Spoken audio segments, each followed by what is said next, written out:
Hello दोस्तों, स्वागत है एक बार फिर से आपका मेरे चैनल पे लीगल न्यूज 127 पे। दोस्तों, आज की वीडियो में मैं बात करूंगी। बहुत सारे सब्सक्राइबर होते हैं जो मुझसे ये क्वेश्चन करते हैं कि मैम अगर हमारे बच्चे नहीं हैं तो क्या फिर मेंटेनेंस पत्नी को देना पड़ेगा, क्या ये जरूरी है?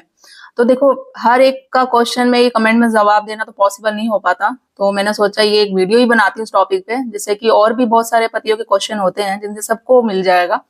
ठीक है, तो अब मेरे चैनल पे नए जुड़े हैं तो चैनल को लाइक करना, शेयर करना, सब्सक्राइब करना बिल्कुल मत भूलिए और साथ ही बेल आइकन दबा दीजिए ताकि आपको टाइम टाइम पे मेरी वीडियो की नोटिफिकेशन भी मिलती रहे। और ज्यादा ज्यादा लोगों तक शेयर करिए, जैसे मैं हमेशा करती हूँ। मेरा मेन काम है कि लोगों को लीगल अवेयरनेस देना, कानून की जानकारी होना, क्योंकि जब तक कानून की जानकारी आपको नहीं होगी, आपको समझ में नहीं आएगा कि आपको अपने केस के किस हिसाब से लड़ना है, क्या फैक्ट है, क्योंकि कानून की जानकारी होना बहुत ज्यादा जरूरी है। ठीक है, तो बात करते हैं। जैसे आप सबको पता है कि देखो, सभी जो हस्बैंड होते हैं सब यही चाहते हैं कि अगर कोई गलती नहीं है हमारी, बिना किसी बात का अगर पति छोड़ के चली गई है, तो पत्नी का मेन मोटिव यही होता है कि भाई मेंटेनेंस लेना, एलिमिनी करना, एलिमिनी लेना पति से। ठीक है, उसको परेशान करना, झूठे मुकदमे करना, उन पे केस कर देना। फिर एंड ऑफ द मोमेंट क्या है कि भाई हमें मेंटेनेंस चाहिए, ये चाहिए। और मेंटेनेंस भी जैसे कि इंटरिम मेंटेनेंस होता है, और एक जो फाइनल फाइनल जो होता है जिसे हम एलिमिनी कहते हैं, जो डिवोर्स के बाद एक फाइनल फाइनल सेटलमेंट कर दिया जाता है कि भाई ये अमाउंट कर दिया जाएगा, उसके बाद फिर कोई पैसे नहीं दिए जाएंगे। और जो इंटरिम मेंटेनेंस चलता है, केस की चलता रहेगा, जब पत्नी जो डिमांड कर देती है कि भाई मुझे खर्चे के लिए चाहिए, ये चाहिए। अब जैसे मैं मेंटेनेंस की बात करूं तो उसमें क्या होता है कि कानून इसलिए बनाया गया था कि पत्नी को देने के लिए, कि भाई उनको दिया जाएगा जो अपना मेंटेन अपने आप को नहीं कर पा रही है, जो पूरी तरीके से सक्षम है ही नहीं, वो पूरी तरीके से निर्भर है पति पर। अगर छोड़ दिया है, उस पर अत्याचार हो रहा है, अब वो ना पढ़ी लिखी है, कोई जॉब भी नहीं कर रही, किसी पे मतलब उसके घर वाले भी जो मायके वाले होते हैं वो भी कोई उसका सहयोग नहीं करते हैं, तो उनको मेंटेनेंस दिया जाता है। बट आज की डेट में ये होता है कि भाई पढ़ी लिखी भी हो महिला, जॉब भी कर रही हो, वेल सेटल भी हो, या उसके मायके वाले भी सपोर्ट करते हो, फिर वो मेंटेनेंस की डिमांड करती है। अब आप कहीं भी जाओगे तो आपने हमेशा सुना होगा भाई कि आपको अगर महीना में कर दिया है पत्नी ने आप पे मेंटेनेंस का केस, तो आपको देना ही पड़ेगा। आप चाहे कोर्ट जा रहे हो, या आपके रिश्तेदार बोलते हैं, फ्रेंड सर्कल, या अगर कोई एडवोकेट भी आपको एडवाइस देता है, तो वो भी यही बोलेगा, नहीं भाई आपको मेंटेनेंस तो देना पड़ेगा, चाहे कुछ भी हो जाए। अगर उसने मेंटेनेंस का केस कर दिया है ना पत्नी ने आप पे, तो मेंटेनेंस देना ही पड़ेगा। अब आप एक चीज पूछना कि भाई ये कहाँ लिखा हुआ है कि मेंटेनेंस आपको देना ही पड़ेगा? कि पत्नी के चलो हक में है, वो तो गलत कानून का फायदा उठा रही है, अब वो डिमांड कर रही है, जो वो बोल रही है उसको वो देना पड़ेगा भाई पति को। कोई सजा थोड़ी ना कि भाई सजा सुना दी है, जो पत्नी बोल रही है आंख बंद करके कोर्ट वो ही दे देगा। और कहाँ किस कानून की किताब में लिखा हुआ है कि भाई मेंटेन देना जरूरी ही है? देखो, पहली बात, अगर पति डिमांड करता है, पति भी पत्नी से ले सकता है मेंटेनेंस, ऐसा नहीं है कि नहीं लिखा हुआ है। और ये जरूरी नहीं है, किसी को लो किसी कानूनी किताब कहीं नहीं लिखा हुआ है कि अगर पत्नी ने मेंटेनेंस का कर दिया केस तो उसको पति को देना ही पड़ेगा।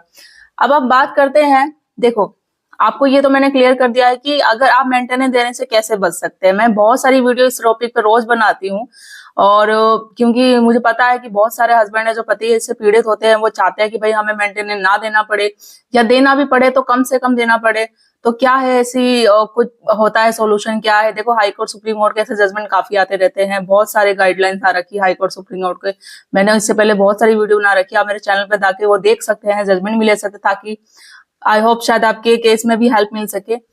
और मैंने हमेशा बनाया, देखो दो कैटेगरी है, हम मेंटेनेंस देने से कैसे बच सकते हैं। अगर आपकी वाइफ किसी एडल्ट्री में है, शादी के बाद कोई रिलेशनशिप में है, और आपको पता चल जाता है, और आप एविडेंस है आपके पास मजबूत, और आप कोर्ट में पेश करते हो, तो आपको इसमें मेंटेनेंस देने की बिल्कुल भी जरूरत नहीं है। आपको डिवोर्स भी अच्छे से मिल जाएगा, आराम से मिल जाएगा, और मेंटेनेंस एलिमनी देने की जरूरत भी नहीं पड़ेगी। और अगर पत्नी पढ़ी लिखी है, वो कैपेबल है, ठीक है, वो पहले जॉब करती थी या अभी जॉब कर भी रही है, ठीक है, तो आप ये बस प्रूव रखो, एविडेंस रखो, कोर्ट में दिखाओ, आपको मेंटेन देने की जरूरत नहीं पड़ेगी। हो सकता है कि शायद थोड़ा भी देना पड़े, बट ऐसा है कि फर्क जरूर पड़ेगा। ठीक है, अब जिसको अगर आप बढ़ा, बट ये तरीके से आप बिल्कुल इग्नोर नहीं कर सकते, पत्नी पढ़ी लिखी नहीं है, बिल्कुल भी सक्षम है ही नहीं बिल्कुल, कि भाई वो अपना मेंटेन अच्छे से, जीवन अच्छे से बिता सके या कुछ भी है, तो उसमें आपको मेंटेनेंस देखो देना ही पड़ेगा। अगर वो इन केस एजुकेटेड है, पढ़ी लिखी है, बट वो प्रेजेंट जॉब नहीं कर रही है, तो वो डिमांड करती है मेंटेनेंस की, तो आपको देना पड़ेगा। इन मिडिल टाइम ये होता है कि हाँ देना पड़ेगा, हो सकता है, बट आपको अपनी बात किस तरीके से रखनी है, कोर्ट ये भी डिसीजन दे दे कि हाँ अगर पढ़ी लिखी है तो आप जॉब करके आप खुद अपना मेंटेन अपनी लाइफ अच्छे से सेट कर सकते हो सेटल, बट आपको अपनी बात रखनी पड़ेगी। बात रहती है, अब क्वेश्चन ये होता है, हम अपने मेन क्वेश्चन पे आते हैं कि भाई अगर हमारा बच्चा है, ठीक है, तो क्या फिर मेंटेनेंस देना पड़ेगा? तो देखो, बच्चा है तो पत्नी का तो बच्चा है नहीं, आपका भी है, आप दोनों का ही बच्चा है, तो बच्चा आपकी रिस्पॉन्सिबिलिटी है, आपकी लाइबिलिटी हुई मेंटेनेंस देना, तो वो आपको देना ही पड़ेगा, उससे आप पीछे नहीं हट सकते। क्योंकि बहुत सारे होते हैं ना हस्बैंड, जब वो पत्नी हमारे साथ रह ही नहीं रही है, बच्चा लेके चली गई है, हमें मिलने तक नहीं देती है, बात नहीं करने देती है, इतने इतने साल हो गए हैं, तो बच्चा तो पहचानता ही नहीं है कि भाई हाँ कोई फादर है, पापा है या नहीं है। तो अब वो एक होता है ना कि दुश्मनी सी आ जाती है हस्बैंड वाइफ में, दोनों का एक दूसरे का चेहरा तक नहीं देखना चाहते हैं।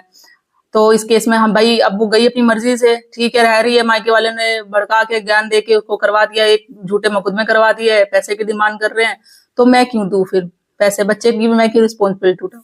तो देखो, कुछ भी हो, आपसी आपके दोनों में लड़ाई झगड़ा हो, कुछ भी हो, बट बच्चा आपका भी है, तो लाइबिलिटी आपकी भी बनती है, रिस्पॉन्सिबिलिटी आपकी देनी पड़ती है, तो आपको पैसे देने ही पड़ेंगे, मेंटेनेंस देना ही पड़ेगा, इससे आप पीछे नहीं हट सकते हैं, ठीक है। मैंने आई थिंक 1-2 दिन पहले एक वीडियो भी बनाई थी कि अगर लड़की है आपकी और वो 18 साल से ऊपर हो गई है, ठीक है, और इसमें शायद जजमेंट भी आया था, मैंने दिया था, 18 साल से ऊपर लड़की हो गई है, वो एजुकेटेड है जी, ये जो भी है, ठीक है, तो फिर आप मेंटेन देने से नहीं बच सकते। बट 18 साल से कम है अभी अगर आपकी लड़की, ठीक है, तो जब तक उसकी शादी नहीं हो जाती है, आपकी पूरी लाइबिलिटी बनती है, आप ही की रिस्पॉन्सिबिलिटी है कि आप उसको मेंटेनेंस देंगे। तो आई होप गाइज, जितने भी क्वेरीज होंगे, जो भी अभी पति होंगे जिनके क्वेश्चन होते हैं कि भाई बच्चा है तो देना चाहिए या नहीं देना चाहिए मेंटेनेंस, ये जरूरी है, तो उनके सबको आपको आंसर मिल गए होंगे। और भी कुछ ऐसी क्वेरी होगी, कुछ क्वेश्चन होंगे तो आप कमेंट में करके पूछ सकते हैं, और कुछ लीगल एडवाइस चाहिए आपको, जो भी है मैं नंबर डिस्क्रिप्शन में शेयर कर देती हूँ, ठीक है, आप डिस्कस कर सकते हैं, अपनी अपॉइंटमेंट बुक करके एडवाइस ले सकते हैं। और जो मैं हमेशा कहती हूँ, हमारे जो हम केसेस वगैरह जो लड़ते हैं वो दिल्ली के होते हैं, दिल्ली से हम करते हैं, ठीक है, बाकी अगर आउट ऑफ दिल्ली कहीं के भी है तो फोन पे आप अपॉइंटमेंट बुक करके एडवाइस ले सकते हैं। मेरे चैनल को लाइक करना, शेयर करना, सब्सक्राइब करना बिल्कुल मत भूलिए, ज्यादा ज्यादा लोगों तक शेयर करिए ताकि और भी लोग तक पहुंचे और उन्हें भी हेल्प मिल सके। जल्दी मिलती हूँ ऐसे इन्फॉर्मेटिव वीडियो के साथ, तब तक के लिए थैंक यू।